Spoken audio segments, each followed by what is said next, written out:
예, 안녕하세요. 이변은 이따 이동현 변호사입니다. 예, 오늘은 학교 폭력으로 1, 2, 3호 조치를 받게 된 경우 생기부에 기재되는지에 대해서 알아보도록 하겠습니다.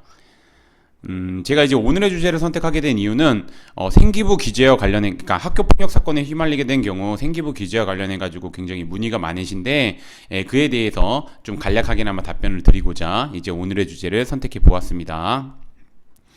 예, 우선 들어가기 앞서 학교 폭력의 개념을 좀 간략하게 보게 되면, 학교 폭력은 학교 내외에서 학생을 대상으로 발생한 상해, 폭행, 감금, 협박, 약치, 유인, 명예훼손, 모욕, 공갈, 강요, 강제적 심부름 및 성폭력, 따돌림, 사이버 따돌림, 정보통신망을 이용한 음란, 폭력 정보 등에 의하여 피해 학생에게 신체, 정신 또는 재산상 피해를 수반하는 행위를 의미합니다.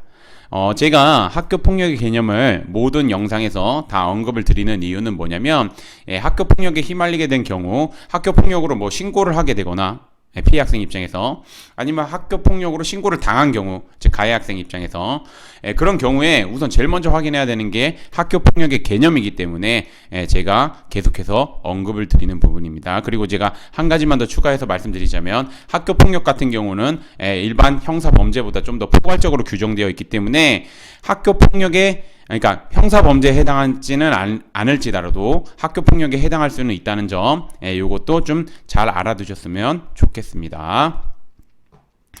예, 그러면 학교 폭력 1, 2, 3호 조치 생기부에 기재될까에 대한 오늘의 주제를 한번 알아보도록 하겠습니다. 보시면 초중등 교육법 시행규칙은 가해 학생이 학교폭력 예방법 17조 1항 1호 서면사과 2호 3호 학교에서의 봉사 요 중 어느 하나의 조치를 받는 경우 원칙적으로 생기부에 이를 기재하지 않도록 규정하고 있습니다. 그래서 1, 2, 3호 조치를 받게 되면 원칙적으로 생기부에 기재 안 된다는 거. 그러면 이제 이거를 반대로 해석하면은 뭐냐면 4호 이상의 조치를 받게 되면 생기부에 기재된다는 거. 이건 좀 정확하게 아셨으면 좋겠습니다.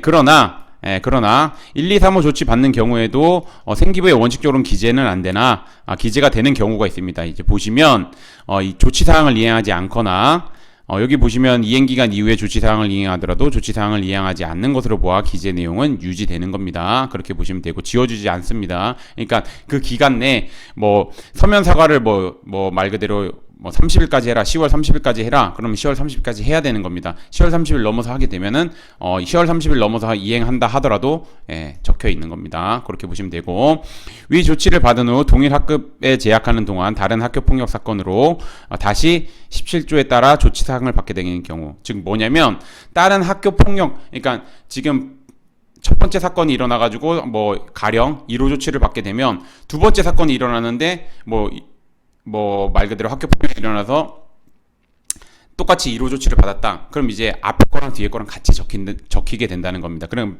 다시 말씀드리면 학교 폭력으로 휘말려 가지고 두 번의 조치를 받게 되면 그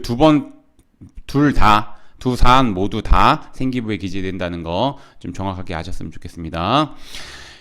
그리고 보시면 1, 2, 3호 조치는 생기부에 기재되더라도 졸업과 동시에 삭제되거나 상급학교 원서를 제출할 때는 그러니까 졸업과 동시에는 삭제됩니다. 그러나 상급학교 원서를 제출할 때에는 이게 생기부에 기재되어 있게 됩니다. 그러므로 불이익하게 작용할 수는 있다는 점 좀 정확하게 아셨으면 좋겠습니다. 그래서 제가 뭐 다시 한번 정리를 해서 말씀을 드리자면 1, 2, 3호 조치를 받게 되면은 원칙적으로 생기부에 기재가 안 되나, 예외적으로 이렇게 두 가지 경우 조치사항을 이행하지 않거나 아니면은 또 다른 학교 폭력 사건에 휘말려 가지고 조치를 받게 된 경우, 이런 경우에는 이제 말 그대로 생기부에 기재될 수 있다는 거. 특히나 두 번째 요 사안, 조치를 받은 다음에 다른 학교 폭력 사건으로 다시 조치를 받게 되면 앞에 사건, 뒤에 사건 모두 다 생기부에 기재된다는 거 명확하게 인지해 주셨으면 좋겠습니다. 그리고 이렇게 오해하시는 경우가 있어서 제가 말씀드렸는데 1, 2, 3호 조치는 그러면 졸업과 동시에 삭제되니까 상급학교 진학 시에는 불이익되는 거 없지 않나요? 라고 하지만 보시면 그러니까 제가 뭐 설명드렸듯이 생기부에 기재되더라도 졸업과 동시에 삭제는 되나 상급학교 원서를 제출할 때는 적혀 있게 되므로 불이익하게 작용할 수 있다는 점 좀 정확하게 인지해 주셨으면 좋겠습니다.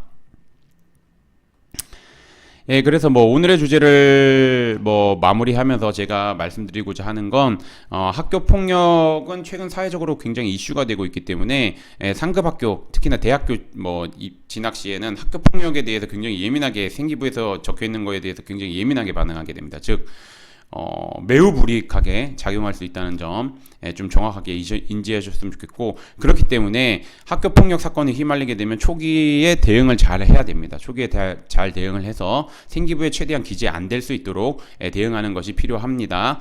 그렇게 하기 위해서는 우선 제가 변호사님 도움을 받는 것이 필요하고, 그 변호사님 도움을 받을 때 제가 계속해서 말씀드렸듯이 첫 번째, 대한변협에서 학교폭력 전문 변호사님으로 인정하고 있는지, 두 번째, 현재 학교폭력대책심의위원회 위원으로 활동하고 있는지, 이 두 가지 조건을 모두 충족시켜야 됩니다. 모두.